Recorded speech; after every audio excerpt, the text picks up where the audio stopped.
kemarin sepertinya tidak ada penyekatan ya. Oh, mungkin perbatasan itu yang ada penyekatan. Iya, Cito, Bu. Ya, Mbak Anis Fatul ini sudah gabung ya? Mana Mbak Anis? Mbak Anis yang mana ya? Oh, ini belum. Mbak Anis Fatul, ya sudah, Bu. Ya, oke. Saya lihat, saya foto dulu ya yang masuk untuk sekarang. Teman-teman baru masuk semua. Oke, saya mulai ya. Assalamualaikum warahmatullahi wabarakatuh. Waalaikumsalam warahmatullahi wabarakatuh. Alhamdulillah, siang ini kita bisa mulai lagi perkuliahan kita via Zoom ya. Selanjutnya ini untuk kelompok 9. Nanti kelompok 10 sudah share di GJR. Nanti bisa dilanjut diskusinya di GJR. Alhamdulillah sekarang sudah masuk pada pertemuan yang ke-11 apa 12 ya? 11. Nah, kali ini kelompok 9 Mas Hilmi sama Mbak Anis Fatul ya sudah siap presentasi ya. Nanti sebenarnya gini ya, saya mau konfirmasi ke teman-teman. Tugasnya itu tetap sama ya, bikin video presentasi semuanya. Entah nanti presentasinya melalui Meet atau melalui GJR tetap sama tugasnya mengumpulkan video presentasi. Jadi Mas Hilmi sama Mbak Anis Fatul tetap ya nanti mengumpulkan video presentasinya ya. Karena itu sebagai dokumentasi kita nanti saya share di YouTube supaya bisa juga bagi orang lain. Ya sebelumnya saya juga ingin konfirmasi ya. Kita ini nanti UAS ya. UAS kita ini nanti tugasnya itu bikin artikel ya. Artikel nanti saya ingin nanti artikelnya teman-teman ini saya bukukan. Saya terbitkan, saya daftarkan ISBN. Kita tujuannya satu ya, adik-adik ini supaya bermanfaat ilmunya bagi orang lain. Apa yang sudah kita pelajari bersama-sama ini nanti kita tuangkan ke dalam artikel dan nanti kita bukukan bersama-sama karyanya teman-teman ini ya. Jadi nanti ketika nanti saya yang menentukan judulnya, tiap-tiap anak nanti saya tentukan judulnya. Misalnya Mas Hilmi nanti judulnya mungkin studi kitab tafsir Ghazali misalnya ya nanti dengan temannya siapa. Jadi satu judul itu nanti 2 orang. Ada yang tentang studi kitab, ada yang tentang studi perbandingan kitab. Ya, nanti tergantung dia dapat judulnya apa. Nah, itu nanti ketika UAS nanti dikumpulkan akan saya edit dan nanti saya akan cek plagiasi juga. Kalau misalnya plagiasinya lebih dari 20% itu nanti akan revisi lagi. Jadi gitu prosesnya. Terus kita bukukan, kita terbitkan. Insya Allah ya saya punya link untuk penerbitan. Jadi teman-teman yang semangat nanti UAS bikinnya ya. Dan cari referensi yang benar-benar valid ya. Tidak asal ngambil dari artikel-artikel yang biasa ya. Nanti akan saya buka Zoom juga untuk kisi-kisi artikelnya. Oke, sekarang langsung saja Mbak Anis Fatul sama Mas Hilmi saya persilahkan untuk memulai diskusinya. Saya Mbak Anis ya, saya jadikan host ya.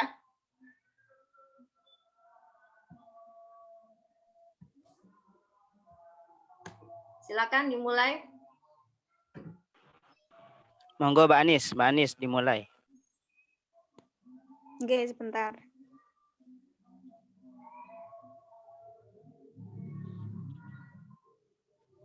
Masih belum bisa share screen, Bu. Kenapa? Dibuka dulu aja filenya.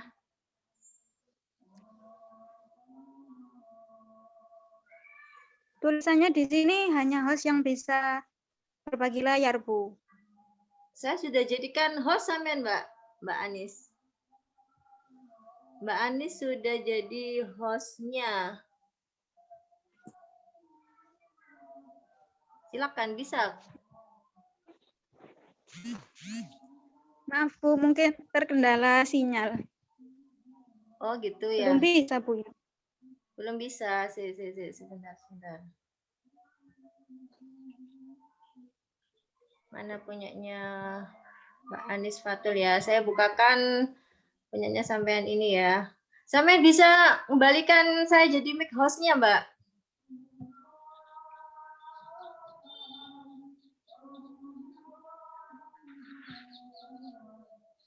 Bisa?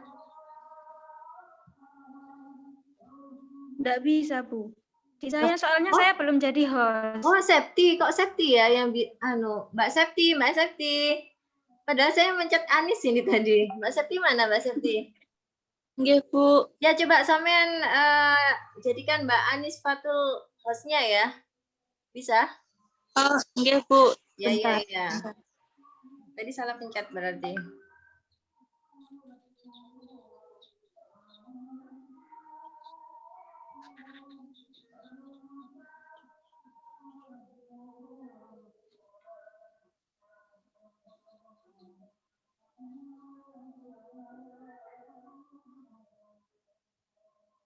Sudah Mbak Septi?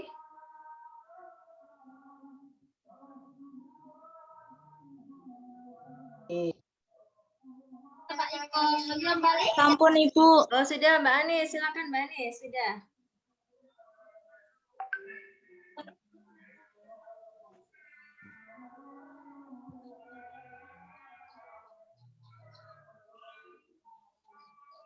Silakan dimulai Mas Hilmi, mungkin memberikan pengantar dulu, silakan dibuka.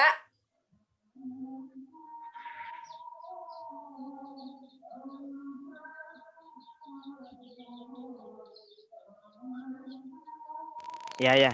Semoga tetap diberikan kesehatan, minal aidin wal faizin, sama lahir dan batin. Langsung saja di sini kami dari kelompok 9 ingin sedikit menjelaskan terkait pemikiran atau telaah tafsir dari kitab Al-Kasyaf karya Az-Zamakhsyari, salah satu tokoh Mu'tazilah yang sangat berpengaruh di situ. Dan mungkin langsung saja terkait biografi, ini mungkin Mbak Anis Fatul Aini silahkan dipaparkan, dan waktunya nggak banyak ya, monggo silahkan dicepatkan ya. Monggo Mbak Anis, sudah Mbak Anis? Hilang ya ini. Mbak Anis? Ya, Anis. Belum bisa Mas saya. Belum Bisa share bisa. screen. Di sini hostnya masih Bu Wilda. Oh iya, kok masih saya ya? Iya, sekarang Ibu yang jadi hostnya. Oh gitu, kok bisa berubah-berubah loncat ini? Bentar ya, saya coba bantu. Saya coba bantu share screen.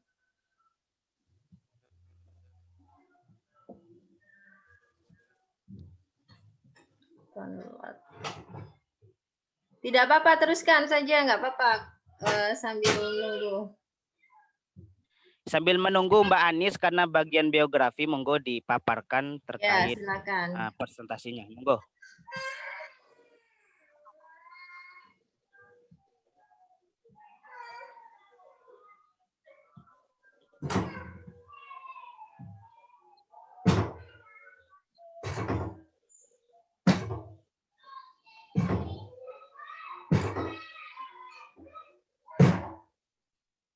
Gimana Mbak Anis? Enggak langsung saja. Oke. Presentasi. Ya. Bismillahirrahmanirrahim. Di sini kami akan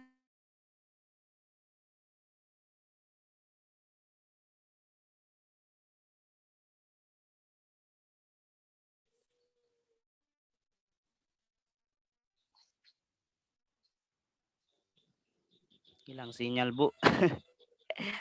Andai. Oke, maaf saya lanjutkan.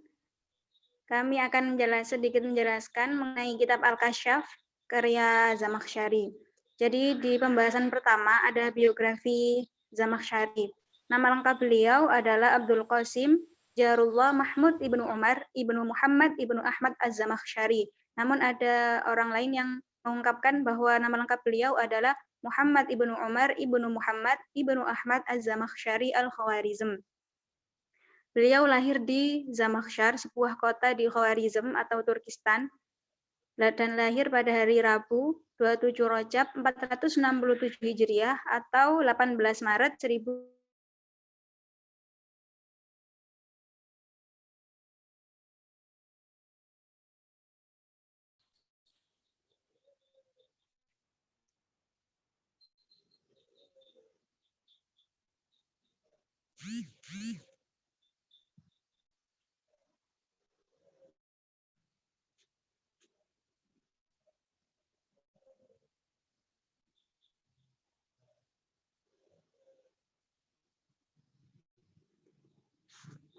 Lahir pada tanggal 27 Rajab 467 Hijriah atau 18 Maret 1075 Masehi. Dan beliau wafat pada bulan Arafah tahun 538 Hijriah atau 1144 Masehi di Jurjania, Khawarizm. Perjalanan intelektual beliau dimulai dari masa kecil. Di masa kecil beliau belajar kepada ayahnya tentang mengenai membaca, menulis, dan menghafalkan Al-Quran. Kemudian di saat remaja beliau pergi ke Bukhara untuk menuntut ilmu. Di mana di Bukhara beliau berguru kepada Abu Mudhar Mahmud ibnu Jarir al-Dabi al-Asbahani dan menjadi murid yang menguasai bahasa dan sastra Arab, logika, filsafat, dan ilmu kalam. Lalu pada sekitar tahun 526 Hijriah, Zamakhsyari ini pergi ke Mekah. Kemudian beliau berjumpa dengan Ibnu Wahhaz, yang kemudian mendorong beliau untuk menyusun kitab tafsir Al-Kasyaf ini. Lalu di masa tuanya, beliau rindu kepada tanah kelahirannya, sehingga memutuskan untuk kembali dan wafat di tanah kelahirannya tersebut. Selanjutnya beberapa karya Zamakhsyari. Yang pertama di bidang tafsir ada kitab Al-Kasyaf ini. Lalu yang di bidang hadis ada Al-Fa'iq fi Gharibul Hadis. Di bidang fikih ada Ar-Ra'id fi Al-Faraid. Di bidang ilmu bumi ada Al-Jibal wa Al-Amkinah. Di bidang akhlak ada Mutasyabbih Asma' Ar-Ruwat. Dan di bidang nahwu dan bahasa An-Numujaz fi An-Nahwi Al-Asas Al-Balaghah. Sebenarnya karya beliau masih banyak, namun memang hanya disebutkan beberapa di sini. Lalu guru-guru beliau, yang pertama Abu Mudhar Mahmud ibnu Jarir al-Dabi al-Asfahani, lalu Syekh Islam Abi Mansur Nasr al-Harishi, dan seterusnya bisa dibaca di PPT ya. Lalu untuk muridnya yang pertama ada Al-Muwafiq bin Ahmad bin Muhammad bin Abi Sa'id Ishaq, yang kedua Muhammad bin Abi Al-Qasim Bayajuk, dan seterusnya. Lalu kelebihan kitab Al-Kasyaf ini, yang pertama Ibnu Khaldun mengatakan bahwa tafsir Al-Kasyaf ini memiliki keistimewaan dalam pembahasan i'jaz Al-Quran. Dan kitab ini menekankan pada aspek balaghah pada saat melakukan penafsiran. Sehingga Al-Kasyaf ini banyak dijadikan rujukan bagi orang-orang yang mendalami bahasa. Lalu kekurangan dari kitab ini adalah Ibnu Khaldun mengatakan bahwa Zamakhsyari terlalu berlebihan dalam membela aliran Mu'tazilah atau bisa dikatakan fanatik madhab. Lalu yang kedua, Zamakhsyari sering menggunakan kata-kata yang sukar dipahami dan banyak menggunakan syair, sehingga sulit dipahami bagi orang awam. Lalu yang terakhir, penafsirannya banyak yang terfokus pada pembahasan ilmu bayan dan ma'ani saja. Untuk selanjutnya bisa dilanjutkan oleh Mas Hilmi. Iya, terima kasih. Lanjut pada terkait mengenai kitab Al-Kasyaf. Ini sebelumnya saya telaah di dalam kitab Al-Kasyaf itu terbitan Kairo itu ada 4 jilid. Nah, di Riyadh itu terbitan Riyadh itu sampai 6 jilid, dan saya di contohnya ini nanti menggunakan yang 6 jilid itu dari Riyadh. Selanjutnya terkait kitab Al-Kasyaf, sumber penafsiran tentu saja kita ketahui menggunakan birra'ih ya, karena Mu'tazilah pastilah menggunakan ra'yu, bahkan nas saja dibawahkan ya, direndahkan ya, berada di nomor 2 daripada akal, kan seperti itu. Tentunya menggunakan birra'ih, namun namanya ulama tetap ulama, dia tetap menggunakan riwayat-riwayat hadis dan apapun itu yang sebagai bentuk riwayat di situ. Tapi dominan cenderungnya menggunakan birra'ih. Kemudian metode penafsirannya menggunakan tahlili ya. Kalau teman-teman lihat aja itu dari Al-Baqarah sampai ke bawah itu dijelaskan secara tahlili. Nah, cara penafsirannya juga menggunakan lugawi karena memang pakar Az-Zamakhsyari itu di bidang bahasa, baik dari gramatikal alat, balaghah, bayan bade dan sebagainya yang terkait tentang kebahasaan, kesusastraan, itu beliau sudah sangat ahli dan bahkan diakui oleh para ulama, baik di kalangan Sunni. Nah, sayangnya meski begitu tafsirannya itu sangat dipengaruhi dengan teologi madhabinya. Kalau teman-teman lihat di Al-Mufassirun Hayatuhum karya Ali Iyazi, dia dikatakan bahwasanya beliau ini beraliran Mu'tazili Hanafi, madhab fikihnya Hanafi. Kemudian dikatakan oleh Ali Iyazi bahwa meskipun madhabnya fikih, tapi madhab fikihnya Hanafi, tapi beliau tidak tidak fanatik dalam bidang fikih. Nah, di sana Ali Iyazi tidak menjelaskan, memaparkan di situ. Cuman gamblangnya seperti itulah. Nah, yang sangat terpengaruhi Azhar Masari itu dalam segi teologinya, Mu'tazilinya. Seperti yang kita ketahui, konsep Mu'tazilah itu akal itu berada di nomor pertama, di atas An-Nas ya. Maka oleh karena itu sangat terpengaruhi, contohnya di bidang contoh penafsirannya salah satunya. Ada Ar-Rahmanu 'alal 'arsy istawa, itu saya tidak dicantumkan di contoh. Tapi contohnya begini, Ar-Rahmanu 'alal 'arsy istawa itu kalau kita artikan secara lurus berarti Tuhan punya tempat gitu. Tuhan punya tempat. Nah, konsep Mu'tazilah itu sesuatu yang tidak terbatas, tidak bisa mungkin dipantau jelas oleh yang terbatas. Nah, contoh yang terbatas itu kita, makhluk semua selain Allah itu terbatas. Nah, yang tak terbatas itu adalah Tuhan itu sendiri. Jadi ketika dimaknakan bahwasanya Allah berada di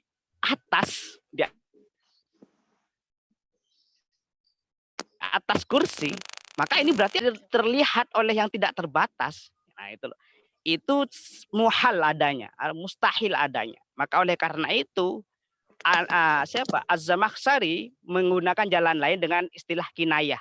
Ada kiasan di situ. Bahwasanya Ar-Rahmanu 'alal 'arsy istawa itu adalah simbol kiasan bahwasanya Allah itu berada duduk di singgasana yang tinggi.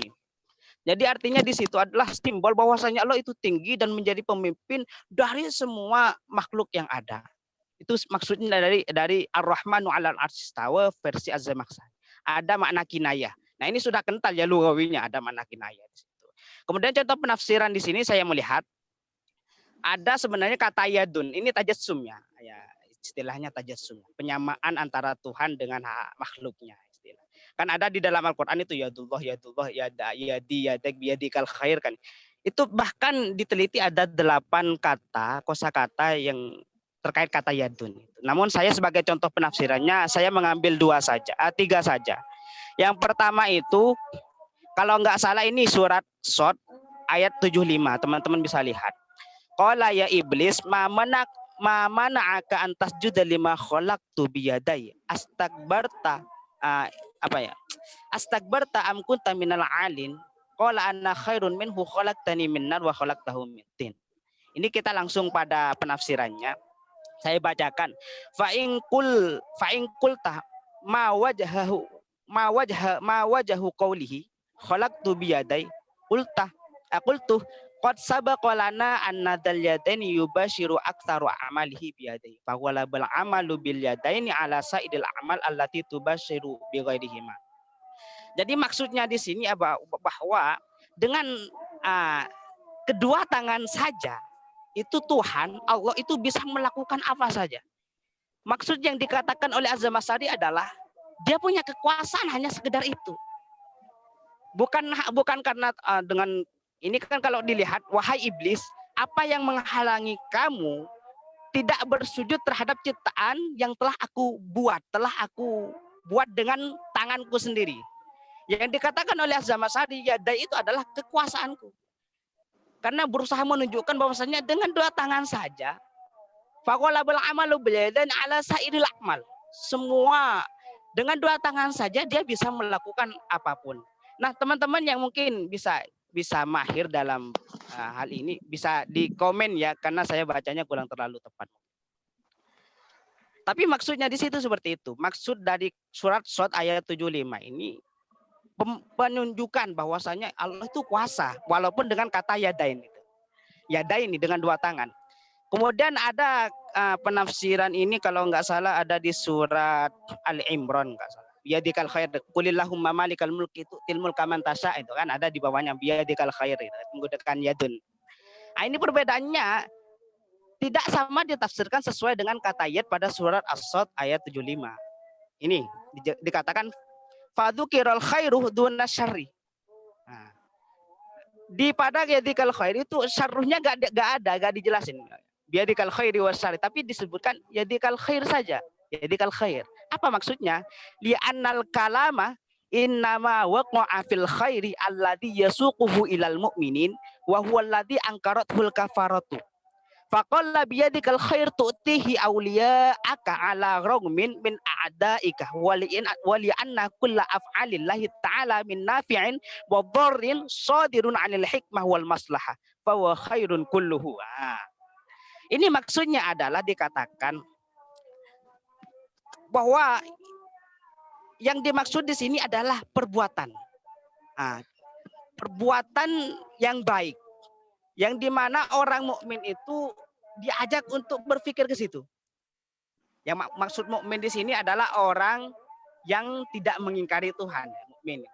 Faqala biyadikal khair, dengan tindakan kebaikan itu Allah tetap memberikan kasih kekasihnya itu kebaikan. Begitupun juga dengan siapa? Musuh-musuh Allah itu. Dengan kebaikan Allah, perbuatan Allah yang baik itu, dia tetap memberikan kebaikan kepada siapa? Kepada kekasihnya dan juga kepada musuh-musuhnya. Ini adalah bentuk kebaikan Allah. Wali anna kulla alillah ta'ala, semua pekerjaan Allah min nafi'in, baik yang bermanfaat wa dharrin, dan sesuatu yang dianggap berbahaya. Sadirun itu mempunyai tujuan anil hikmah.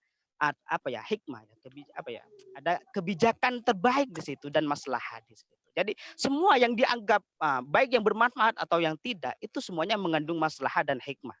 Jadi makanya maksud biadikal khair adalah perbuatan baik dari Allah. Jadi ini perbedaannya. Yang pertama adalah makna kekuasaan, yang kedua adalah biadin, itu artinya perbuatan. Mungkin lanjut setelahnya Ibu. Itu ada juga penafsirannya, dan yang sekarang yang viral itu dari dulu sampai sekarang ya dulu fauqa aydihim. Seperti apa penafsiran Az-Zamakhsyari? Innama yubayyi'un Allah. Ini kata Az-Zamakhsyari dikatakan yuridu anna yada rasulillahi allati ta'lu aidil mubayyi'in. Ini maksudnya adalah terkait perjanjian. Perjanjian orang yang dibaiat dan orang yang membaiat. Yang membaiatnya adalah Rasulullah. Hiya yadullah, artinya ketika orang melakukan perjanjian kepada Allah, berarti ketika mereka melakukan perjanjian kepada Rasulullah, berarti jika sesama dia juga berlakukan perjanjian kepada Allah. Dalilnya apa? Man yuti'ir Rasul faqad ata Allah. Orang yang sudah taat Rasul berarti sudah taat Allah, gitu loh. Jadi ini kesenambungan yang tidak bisa dipisahkan. Jadi orang yang sudah taat kepada Rasul pasti sudah taat kepada Allah. Orang yang cuma taat kepada Allah, tidak taat kepada Rasul, dia tidak tetap dikatakan taat. Ini konsep tafsir menurut Quraisy Shihab juga termasuk di situ. Nah, jadi yang dimaksud di sini ya, ini yang penting ya. Wa innamal makna takrirun anna aqdil mitsaq ma'a Rasulillah ka'aqdihi ma'allah. Maksud yadullah fauqa aydihim itu perjanjian kepada Rasul itu sama dengan perjanjian kepada Allah. Jadi gak ada bedanya di situ. Yang dimaksud tinggi, yadullah itu tangan Allah yang tinggi adalah hak eksistensi Rasul itu lebih tinggi daripada yang terbaiat di situ. Ini kan konsepnya sesuai kontekstual pada ayat itu. Bahwasanya yang dibahas adalah pada saat pembaiatan itu istilahnya di situlah. Jadi eksistensi Nabi di situ tinggi. Bahkan dalam perjanjiannya ketika berjanji kepada Rasul berarti berjanji kepada Allah. Ketika mengingkari Rasul berarti keingkar kepada Allah. Ini yang maksud yadullah fauqa aydihim di situ. Nah, yang viral terkait Mu'tazilah Al-Zamakhsyari itu di bawahnya. Contohnya Bu, ada ila rabbiha nadhirah, di bawahnya ada contoh. Nah, ini yang sangat kental dengan penafsiran Az-Zamakhsyari. Seperti yang saya katakan tadi, bahwasanya hal-hal yang terbatas tidak mampu melihat yang tidak terbatas. Tidak terbatas itu adalah Allah, dan tidak terbatas itu adalah manusia dan semuanya selain Allah. Nah, ini konsepnya di sini. Kaifa dalla fiha at-taqdim ala ma'na al-ikhtisas wa ma'lumun annahum yanzuruna ila asya'a la yuhitu bihal hasar wa la tadkhulu tahta al-adadi fi mahsyarin yajtami'u fihi al-khalaiqu kulluhum. Fa innal mu'minina nadharatun fa innal mu'minina nadharatu dzalikal yaum li'annahumul aminun alladzina la khaufun 'alaihim wa lahum yahzanun. Fakhtisasuhu binadrihim ilaihi law kana manzuran ilaihi muhalun fawajaba hamluhu ala makna yasihhu ma'ahu al-ikhtisas walladhi yasihhu ma'ahu an yakuna minal qaul ana ila fulanin nadhirun ma yasna'u bi. Ini maksudnya gini teman-teman. Nah, sesuatu yang tidak terbatas intinya.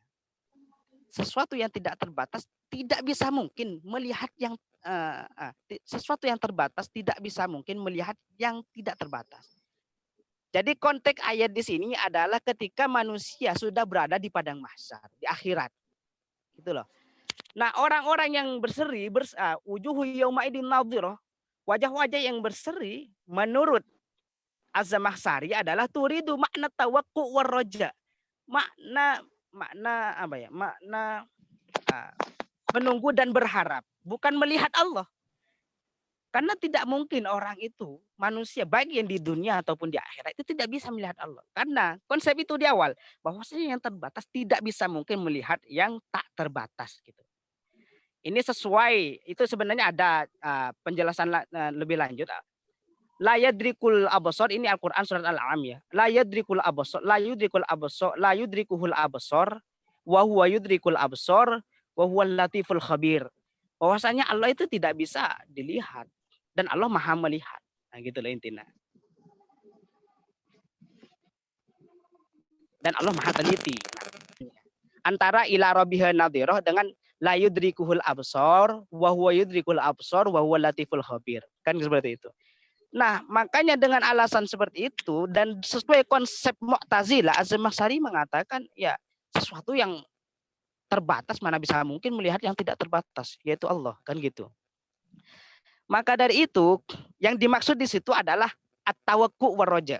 Orang-orang yang beriman di situ, orang-orang yang iman kepada Allah, orang-orang yang baik, dia mukanya akan berseri-seri menunggu dan berharap rahmat Allah maksudnya. Ila rabbiha nadhira adalah menunggu dan berharap rahmat Allah.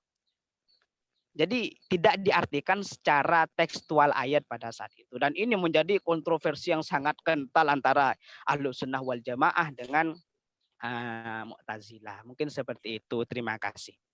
Alhamdulillah agak banyak, Bu. Mungkin pindah atau bagaimana, Bu?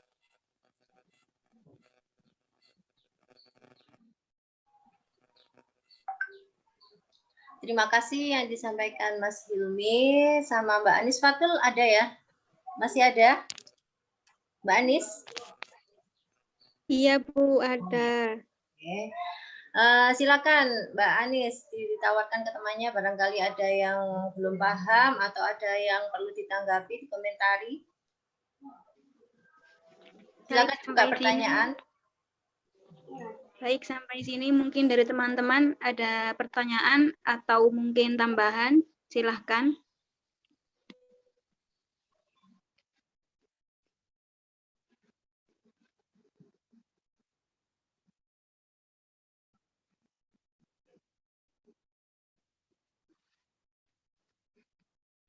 Ini nggak pindah ke GJR aja, Bu.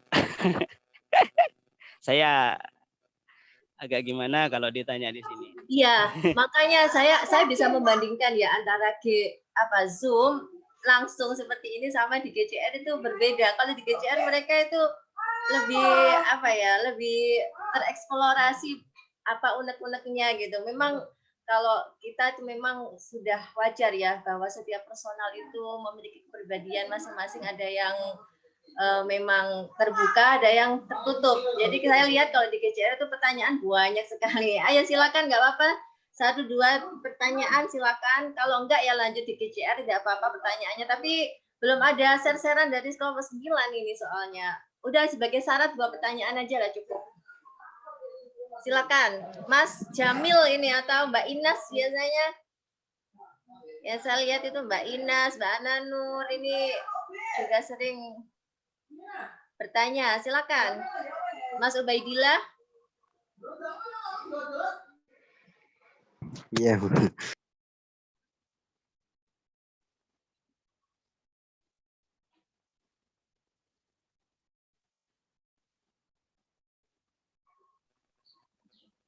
Alhamdulillah, kalau nggak ada yang tanya alhamdulillah. Sebenarnya kalau contoh penafsiran itu maksud saya gini kan, Pak Mu'tazilah itu kan mempunyai beberapa doktrin ya Mas ya. Jadi menurut saya doktrin misalnya tentang pelaku dosa besar, ayatnya apa, terus pemaknanya apa, gitu sepertinya.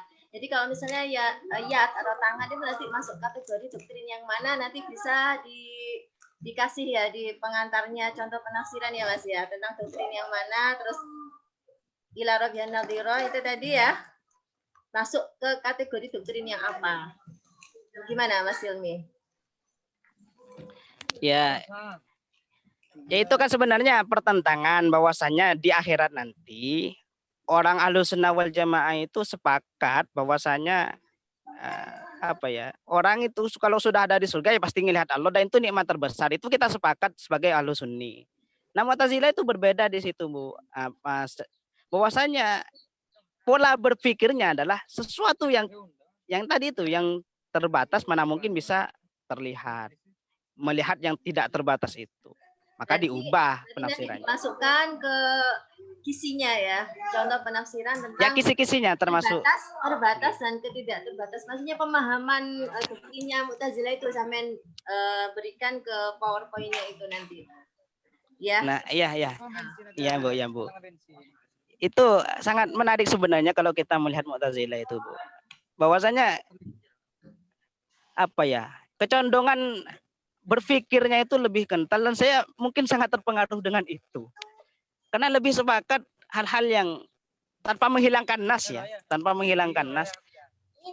Pemikiran dari Zamakhsyari ini kalau kita analisa nalar itu memang masuk akal. Seperti yang ini. Masa ya Allah itu bisa dilihat? Nggak akan, walaupun kita sudah ada di akhirat dimanapun, tetap nggak bisa dilihat karena secara langsung akan merendahkan Tuhan ketika kita melihat Tuhan gitu loh. Merendahkan Tuhan ketika kita melihat Tuhan. Karena sifat Tuhan itu tak terbatas gitu. Ini konsep seperti ini kan sebenarnya sudah ada ulama itu dikatakan bahkan di dalam bukunya Karen Armstrong itu Sejarah Tuhan. Bahkan kata Tuhan pun tak pantas untuk Tuhan. Karena kata Tuhan itu dibuat terbatas. Dan itu hanya tak pantas lah untuk dikatakan Tuhan. Karena Tuhan itu nggak punya nama sebenarnya. Hanya kita yang mengatakan. Jadi konsep tak terbatas dan terbatas ini sudah ada pada masa udah kelam lah. Zamakhsyari sudah berpikir seperti itu dan sudah hebat. Silakan yang lain. Silakan memberi komentar ya. Saya nggak bisa melihat yang aktif ini ya, semuanya kok dia. Ini kan masuk catatan juga yang aktif. Ayo Mbak Elina, silakan Mbak Elina. Mas, biasanya Mas siapa ya? Mas Jamil itu nggak hadir ya? Jamil Fuadi itu. Mungkin masih nyusuin, Bu. Mas Ubaidillah, silakan. Ayo 1-2 orang gitu. Masa nggak ada yang bertanya sama sekali nih? Ya, Assalamualaikum Mas Hilmi. Ya Mas. Ya, saya mau tanya tadi Mas. Suratul An'am ayat 103 ya. Iya, kayaknya seperti itu. Ya, bismillahirrahmanirrahim. La tudrikul absar wa huwa yudrikul absar. Wa huwal latiful khabir. Ini bagaimana Mas? Kira-kira perbandingan antara Mu'tazili sama Ahlussunni itu. Gimana kira-kira penafsiran ini? Antara dua kubu itu Mas, antara dua doktrin ini. Ya monggo Mas, saya mau tahu ini. Nah saya kan yang dianalisa sekarang pada Az-Zamakhsyari. Az-Zamakhsyari itu ketika menafsirkan ayat ila rabbihal nadhira itu dia dipertentangkan dengan la tudrikuhul absar itu. Jadi antara ayat ini kan bertentangan gitu. Maka karena bertentangan itu, konsep awal dari Zamakhsyari adalah itu terbatas tak terbatas itu. Maka karena ar-ra'yu yang didahulukan, maka ila rabbihal nadhira ini enggak ada. Gitu loh, Mas. Kalau Az-Zamakhsyari. Karena ila rabbihal nadhira ini enggak ada berarti. Kita tetap mengacu pada la tudrikul absar wa huwa yudrikul absar gitu. Nah, untuk konteks As-Sunni saya masih belum ini. Sunni ini masih belum saya mungkin bisa dipaparkan oleh Mas Fuadi maksud dari la tudrikul absar dengan ila rabbihal. perbandingan dari apa ya, Sunni itu sendiri. Karena saya walaupun Sunni saya masih belum paham karena saya belajarnya di Mu'tazilah di sini, mengkajinya di situ. Nah ini menurut ini juga Husain Ad-Dahabi dalam tafsir Al-Mufassirun itu, At-Tafsir Al-Mufassirun itu memang kental dari pengaruh Mu'tazilahnya itu. Nah untuk memperdebatkan itu antara Sunni dan ini masih belum saya lakukan, masih belum ada komparatif di situ. Terima kasih. Mungkin seperti itu, Mas. Iya. Mungkin Iya, terima kasih, Mas kita kaji Hilmi, ya. bareng, diskusikan bareng sama Mas Wadi, sama Mas Obed Yang dan lain kawan-kawan semuanya. Menarik ini. Monggo. atau pertanyaannya teman-teman kita sambung di GCR ya. Kayaknya lebih banyak yang bertanya ini, Mas. Iya. Sekaligus Iya, kita Bu. lanjut ke kelompok 10 ya. Oke, Ya, Bu. Bu. Ya. Sudah kurang 5 menit, Bu, waktunya, Bu. Enggak apa-apa. Ya. Barangkali Mbak Anis mau menambahi. Mbak Anis, saya pengen dengar suaranya Mbak Anis Fatul. Boten Bu, cukup mawon sampai di sini. Ya udah kita lanjut ke GCR ya. Nanti Mas Hilmi tolong sampean bikin ruang diskusi ya untuk kelompok 9. Nanti pertanyaan bisa dijawab sama-sama di situ. Oke. Jem, Bu, siap, Bu. Ya, kita masih ada Maaf waktu. sebelumnya, Bu, ini terkait ini penugasan video itu. Ya. Kita itu loh di mayoritas kelas itu banyak memahami kalau sudah masuk presentasi Google Meet itu nggak usah video. Jadi maaf sebelumnya gitu. Ini sudah mutawatir, Bu, sudah maksudnya masyhur, anak-anak itu udah tahu gitu. Ya. Ini kan perorangan sampai yang mengatakan kalau tidak masalah. Monggo, Bu.